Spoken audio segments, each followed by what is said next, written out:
Good morning, students. So, welcome again in your social studies class. And as you know, students, that in our last lecture we have completed our economics, and today we are going to start our next book, Democratic Politics, in which you will read about the democratic system and its different aspects. So, students, it is very much important for you to know the democratic system and the positivities as well as their drawbacks of democratic system. Okay, as you are also living in a democratic country, so you should also aware about how this kind of system is working in our country. And today we will start our first chapter, and our chapter name is power sharing. So power sharing, if we will talk about the power, so power means an advantage or you can say a special right. Okay, power क्या होती है? आपको कोई भी advantage यानी कोई भी extra benefit मिलना या कोई भी स्पेशल राइट मिल जाना जो सभी के पास ना हो. ठीक है. And second word is sharing. क्या है शेयरिंग? शेयरिंग क्या होता है? बांटना, टू डिस्ट्रीब्यूट समथिंग. अब जब हम पावर शेयरिंग की बात कर ही रहे हैं, सो पावर शेयरिंग के अंदर इस चैप्टर में हम लोग क्या सीखेंगे कि कैसे जो पावर शेयरिंग होती है वो डिफरेंट लेवल्स पे हमारी कंट्री में काम करती है. ठीक है. अभी तक हमने इसको एज एन टर्म पढ़ा था, लेकिन आज हम इस पावर को देखेंगे कि कैसे एक पावर का डिस्ट्रीब्यूशन या उसकी जो शेयरिंग है अगर प्रॉपर तरीके से ना हो तो वो एक वॉर तक की सिचुएशन पे आ जाती है, या फिर अगर उसका डिस्ट्रीब्यूशन एक प्रॉपर तरीके से हो तो कैसे ही वही चीज़ें पॉजिटिविटीज़ लेकर आती हैं. ठीक है. सो सबसे पहले जो हम बात करेंगे पावर शेयरिंग के अंदर, so we will do with the help of some case studies. ठीक है. केस स्टडीज़ की हेल्प से हम करेंगे. अब आज तक आपने case studies word I think कुछ लोगों ने सुना होगा, कुछ बच्चों ने नहीं सुना होगा. सो फर्स्ट ऑफ ऑल मैं आपको केस स्टडीज़ के बारे में बताती हूँ. केस स्टडीज़ क्या होते हैं कि पास्ट के अंदर जो चीज़ें हो चुकी हैं, ठीक है, उनको स्टडी करना. उनको स्टडी क्यों किया जाता है? ताकि उनके पॉजिटिव इम्पैक्ट और जो भी नेगेटिव इम्पैक्ट्स होते हैं उनको एनालाइज किया जा सके और उसके बेसिस पे कोई ना कोई पर्टिकुलर डिसीजन लिया जा सके. ठीक है. सो हमारी जो एसएसटी में केस स्टडीज़ हैं वो भी हमारे क्या है, जो हिस्टोरिकल सम इवेंट्स हैं हमारे उनके ऊपर डिपेंड हैं. ठीक है. उन इवेंट्स को बताया गया है कि कैसे डिफरेंट कंट्रीज़ के अंदर सम काइंड ऑफ सिचुएशन आई और उस कंट्री को पर्टिकुलर उन्होंने डील कैसे किया. ठीक है. सो सबसे पहले हम आगे एक वर्ड बहुत ज़्यादा यूज़ करने वाले हैं इस चैप्टर के अंदर, वो है एथनिक ग्रुप. ठीक है. सो सबसे पहले हम एथनिक ग्रुप को पढ़ेंगे कि एथनिक ग्रुप होता क्या है. ठीक है. सो सबसे पहले हम बात करते हैं एथनिक ग्रुप की. तो एथनिक ग्रुप क्या होता है? A group of people who shares same kind of culture, language, traditions and etcetera. ठीक है. यानी ये एक लोगों का समूह होता है, यानी ग्रुप ऑफ पीपल है जो कि एक टाइम पे या एक लॉन्ग टाइम तक भी या तो एक तरह के कल्चर को शेयर करते हैं, एक तरह की लैंग्वेज को शेयर करते हैं, या फिर एक तरह के ट्रेडिशंस को फॉलो करते हैं. ठीक है. सो एथनिक ग्रुप ऑफ कंपोजिशन में डिफरेंट तरह के हमारा कल्चर सेम हो सकता है, हमारी भाषा सेम हो सकती है, हमारी कास्ट सेम हो सकती है. ठीक है. हमारी नेशनलिटी सेम हो सकती है. ठीक है. अब आपको एक छोटा सा एग्जांपल मैं आपको दूंगी. अगर आप अपनी कंट्री से बाहर कहीं पे रहते हैं तो आपकी जो आइडेंटिटी होती है वो एज एन इंडियन काउंट होती है. कोई आपसे पूछता है कि आपकी आइडेंटिटी क्या है या आप कौन हो, तो आप क्या कहोगे? I am an Indian. ठीक है. वहाँ पे आप ये नहीं कहोगे कि मैं हरियाणा से बिलोंग करता हूँ या पर्टिकुलर इस कास्ट से बिलोंग करता हूँ. ठीक है. क्योंकि उस लेवल पे उन चीज़ों को कोई नहीं जानता होगा. फिर जब आप हरियाणा से बाहर अगर इंडिया में कहीं घूमने जाते हैं और आपसे कोई पूछता है कि आप कहाँ से हो, तो आप अपने गांव से पहले अपने स्टेट का नाम रिप्रेजेंट करेंगे. ठीक है. इससे लोगों को पता चल जाता है कि आप हरियाणा से हो, पंजाब से हो, यूपी से हो, एमपी से हो. इसी तरीके से अगर आप अपने मोहल्ले के अंदर रहते हैं, अपने आसपास के मोहल्ले में जाते हो, तब आप अपने मोहल्ले की आइडेंटिटी, अपने पापा का नाम या खुद का नाम बताते हो. ठीक है। सो ये सारी चीज़ें क्या है, ये एथनिक ग्रुप ऑफ कंपोजिशन में ही आती हैं। चाहे आपकी आइडेंटिटी है, आप किन चीज़ों से पहचाने जाते हो, आपकी जो सांस्कृतिक तौर पे आपकी जो आइडेंटिटीज़ हैं, आपकी पहचान है, वो सारी एथनिक ग्रुप में ही काउंट होती हैं। ठीक है। अब जो केस स्टडीज़ हम पढ़ने वाले हैं उसमें हम 2 कंट्रीज़ हैं उनकी केस स्टडीज़ पढ़ेंगे। पहली है आपकी बेल्जियम की और सेकंड है आपकी श्रीलंका की। ठीक है। सो आज सबसे पहले हम बात करेंगे बेल्जियम के बारे में। ठीक है। आप ध्यान से सुनना इसको, और इसके अंदर जो चीज़ें मैं आपको बताने वाली हूँ उसको एक बार ध्यान से सुनना कि मैं उसको क्या समझाना चाह रही हूँ। बेल्जियम एक कंट्री है, यूरोपियन कंट्री है एक। ठीक है। फ्रांस के पास में, अगर आप वर्ल्ड मैप है आपके पास में तो आप देखेंगे फ्रांस के पास आपको बेल्जियम दिख जाएगा। ठीक है। सो बेल्जियम एक कंट्री है, ज़्यादा बड़ा एरिया नहीं है इसका, अराउंड जितना हमारा हरियाणा है उतना ही एरिया है, और जितने हमारे हरियाणा की पॉपुलेशन है अराउंड उतनी ही पॉपुलेशन है वहाँ पे। सो बेल्जियम की अगर हम बात करते हैं तो बेल्जियम के अंदर, बेल्जियम को 2 पार्ट्स के अंदर डिवाइड किया गया है। ठीक है। सो इसका जो अपर पार्ट है, ठीक है, यानी जो आपका नॉर्थ बेल्जियम का पार्ट है उसे फ्लेमिश रीजन कहा जाता है। क्या कहा जाता है? फ्लेमिश। जैसे हमारे यहाँ पे हम बात करते हैं ना नॉर्थ इंडिया, साउथ इंडिया, तो यहाँ पे जो आपका नॉर्थ का जो एरिया है उसे फ्लेमिश रीजन बोला जाता है, और जो साउथ का जो रीजन है यानी जो उसका लोअर पार्ट है उसको वेलोनिया के रीजन के नाम से जाना जाता है। ठीक है। बेल्जियम के 2 पार्ट हैं, फ्लेमिश और वेलोनिया। फ्लेमिश नॉर्थ में, वेलोनिया साउथ में। क्लियर? अब बेल्जियम में जो रहने वाले लोग हैं, देखिए जैसे हमारे इंडिया के अंदर भी आप किसी भी जगह पे चले जाइए आपको अलग अलग तरह के लोग अलग अलग लैंग्वेजेस के साथ, अलग अलग कल्चर के साथ मिलेंगे। सो यहाँ पे जो एथनिक कंपोजिशन है वो लैंग्वेज बेस पे है, यानी भाषा के आधार पे।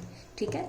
अब लोगों को जब हम डिफ्रेंशिएट कर रहे हैं या हम चैप्टर को, पावर को अगर शेयर करने की बात हम कर रहे हैं तो लोगों के अंदर ये चीज़ें किस बेस पे हो रही हैं? लैंग्वेज के बेस पे। ठीक है। सो बेल्जियम है, बेल्जियम के अंदर 59% जो लोग हैं वो फ्लेमिश रीजन में रहते हैं। किसमें? यानी यहाँ पे। ठीक है। और वो डच लैंग्वेज बोलते हैं। ठीक है।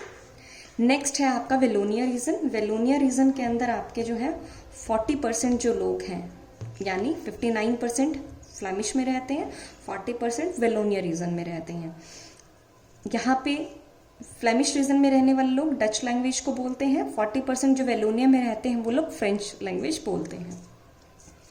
अब जो 1% जो लोग बच जाते हैं, यानी 99% हो गया, ये आपकी कैपिटल सिटी है बेल्जियम की, ब्रुसेल्स में रहते हैं और वो जर्मन लैंग्वेज बोलते हैं। ठीक है।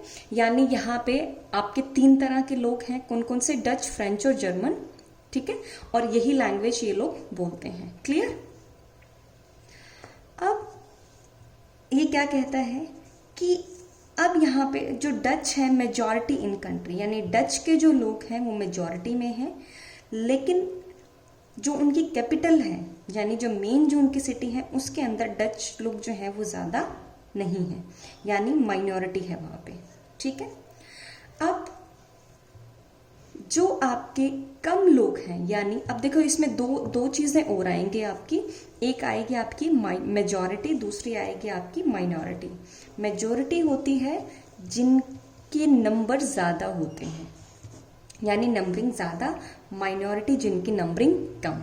क्लियर? फॉर एग्जाम्पल आपके क्लास के अंदर 100 स्टूडेंट्स हैं। ठीक है। 100 में से 78 स्टूडेंट जो हैं वो इंग्लिश मीडियम में पढ़ते हैं, और बाकी के जो आपके 22 जो स्टूडेंट्स हैं वो किस में? हिंदी मीडियम में पढ़ते हैं। ठीक है। अब ये जो दोनों स्टूडेंट्स हैं इसमें मेजॉरिटी इंग्लिश मीडियम स्टूडेंट्स की है और माइनॉरिटी हिंदी मीडियम स्टूडेंट्स की है। ठीक है। सो हमेशा जो ये 78 स्टूडेंट्स हैं इनको लगता है कि हमारे इस जो क्लास के अंदर स्टडीज़ होनी चाहिए that will be according to us because we are in majority. और जो बाकी के स्टूडेंट्स हैं उनको ये लगता है कि तो क्या हुआ अगर हम नंबर में थोड़े हैं, तो पढ़ तो हम भी रहे हैं, तो हमारे पास जो भी हमारी जो स्टडी होनी चाहिए that should be in Hindi medium. ठीक है। अब इसके दो रास्ते हो सकते हैं मेरे पास। या तो मैं क्या करूँगी, मैं मेजॉरिटी की बात मानूंगी और बच्चों को इंग्लिश मीडियम में पढ़ाना शुरू करूँगी, ठीक है। कोई फ़र्क नहीं पड़ता है कि जो माइनॉरिटी के जो बच्चे हैं उन लोगों को समझ में आ रहा है या नहीं आ रहा, ठीक है। मेरे पास एक दूसरा ऑप्शन ये है कि मैं आप दोनों के लिए बायलिंगुअल जो मेथड है वो यूज़ कर सकती हूँ, जिसमें कुछ जो सेंटेंसेस हैं वो मैं इंग्लिश का यूज़ करूँगी, कुछ सेंटेंसेस हिंदी के, जिसमें आपको दोनों के समझ में आ जाएगी, ठीक है। सो ये मैंने क्या किया, ये मैंने एक कंक्लूज़न निकाला कि कैसे मैं आप दोनों की प्रॉब्लम का सॉर्ट आउट कर सकती हूँ। लेकिन अगर मैंने इस प्रॉब्लम को सॉर्ट आउट नहीं किया तो क्या होगा, जो इंग्लिश मीडियम में पढ़ने वाले जितने भी स्टूडेंट्स हैं, हमेशा उनकी जो बातें हैं उनको ज़्यादा इम्पॉर्टेंस दी जाएगी, और जो बाकी के जो स्टूडेंट्स रहेंगे हमेशा उनके मन में एक फीलिंग रहेगी कि शायद हमारे जो राइट्स हैं हमें नहीं दिया जाता है, या जिस लेवल पे हमें पढ़ाया जाना चाहिए उस तरीके से हमें नहीं पढ़ाया जा रहा है, ठीक है। सो ऐसी ही जो कंडीशन थी वो बेल्जियम के अंदर, वेलोनिया रीजन के अंदर और फ्लैमिश रीजन के अंदर ऑलरेडी जनरेट हो चुकी थी। लोगों के बीच में कम्युनिटीज़ को लेकर, उनकी लैंग्वेजेस को लेकर बहुत ही ज़्यादा प्रॉब्लम थी। अब जो आपके डच लोग थे, क्योंकि वो नंबरिंग में ज़्यादा थे, से they always dominate to the French people and German people, यानी वो हमेशा डोमिनेट करते थे किसके ऊपर, फ्रेंच और जर्मन पीपल के ऊपर। जितने भी मोस्ट प्रोबेबली जो राइट्स थे that were given to the Dutch people, यानी जितने भी जो स्पेशल जो भी अधिकार थे या जो स्पेशल राइट्स थे that were provided to the Dutch people only, ठीक है। अब दूसरे ही रीजन में, जब फ्लैमिश रीजन के अंदर आपके 80% फ्रेंच लोग बोलते हैं और 20% जो डच लोग हैं, 20% डच लोग हैं। सो अब क्या है, always struggle for their right. अब यहाँ पे ये लोग कम हैं तो इनको स्ट्रगल करना पड़ेगा, क्योंकि यहाँ पे मेजॉरिटी किसकी है, फ्रेंच पीपल की है, ठीक है।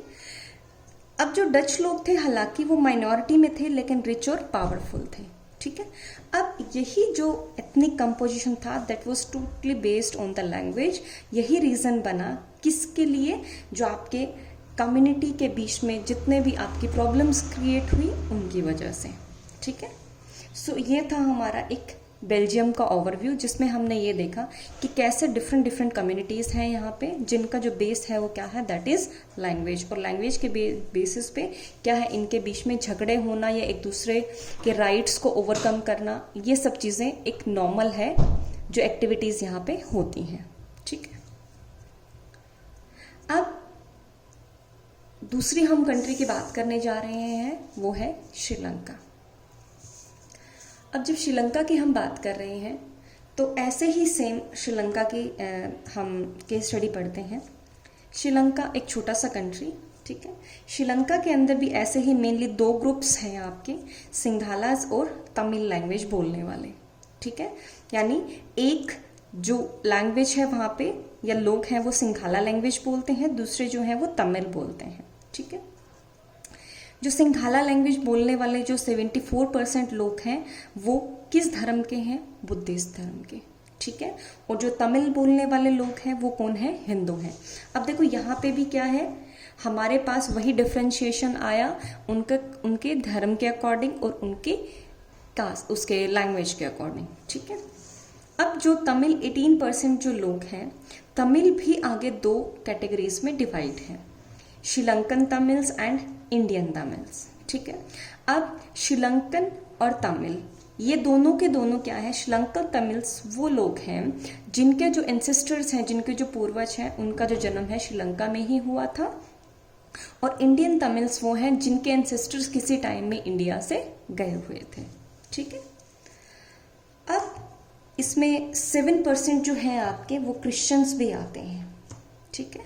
यानी यहाँ पे हमने देखा 1, 2 और 3, यानी 3 तरह के कंपोजिशन हमें देखने को मिल रही हैं। अब जो क्रिश्चियंस हैं वो कुछ सिंगालास भी हैं और कुछ तमिल भी हैं, ठीक है। जस्ट बिकॉज सिंघाला लैंग्वेज जो पीपल है दे आर इन मेजॉरिटी, वो मेजॉरिटी में है, सो सिंघालास एंजॉयड लोड्स ऑफ फ्रीडम, यानी उन्हें कई तरह के अधिकार जो है वो मिले हुए हैं। जितने भी हाई जो एजुकेशन की बात हम करें या जॉब्स की हम बात करें या आपके परमानेंट कुछ राइट्स की बात करें, they are only provided to the Sinhalas people because they are in majority, वो मेजॉरिटी में है। ठीक है, सो ये था इन दोनों कंट्रीज का एक एथनिक कंपोजिशन। ठीक है, अब आई थिंक ये आपको इतना समझ में आया होगा। अब क्या है कि यहाँ पे हम इसको पावर शेयरिंग के साथ रिलेट कैसे करेंगे। ठीक है, सो जब हमें इसे पावर शेयरिंग के साथ रिलेट करना है तो हम ये देखेंगे कि कैसे श्रीलंका के अंदर जो पावर है वो किसके ऊपर सेंटर्ड है, सिंघाला लैंग्वेज जो अडॉप्ट करने वाले जो लोग हैं उनके ऊपर, यानी पावर्स उन्हें मिली हुई हैं। और जबकि अगर हम बेल्जियम की बात करें तो आपके जो डच लोग हैं पावर्स उनके हाथ में है। सो क्या होता है इन दोनों ही सिस्टम के अंदर, जब आपकी एक कम्युनिटी दूसरी कम्युनिटी को ओवरकम करने की कोशिश करती है तो ऑब्वियस सी बात है जो मेजॉरिटी के अंदर जो भी कम्युनिटी आपकी रहेगी वो क्या करेगी, माइनॉरिटी को हमेशा ओवरकम करने की कोशिश करेगी। ठीक है, हमेशा उसको यही लगेगा कि जो भी राइट्स होने चाहिए सिर्फ मुझे मिलने चाहिए because I am in majority. ठीक है, अगर हम इंडिया की बात करें, ठीक है, या फिर हम कई बार क्या करते हैं, इवन हम अगर हमारी सराउंडिंग में भी बात करें तो मेजॉरिटी ऑफ पीपल जिस साइड होते हैं उस सराउंडिंग में आपको वैसे ही सिस्टम देखने को मिलेंगे, उसी तरह के रिचुअल्स फॉलो होते हुए देखने को मिलेंगे, उसी तरह की ड्रेसिंग सेंस, उसी तरह का लाइफस्टाइल आपको देखने को मिलेगा। ठीक है, सो ये था हमारा ethnic composition and definition of power sharing. So इसके आगे का जो है we will discuss in our next lecture. So I hope आप सभी को समझ में आया होगा। Now what you have to do, आपको इन दोनों केस स्टडीज़ को रीड आउट करना है अच्छे से बुक के अंदर। ठीक है, so thank you so much and have a nice day.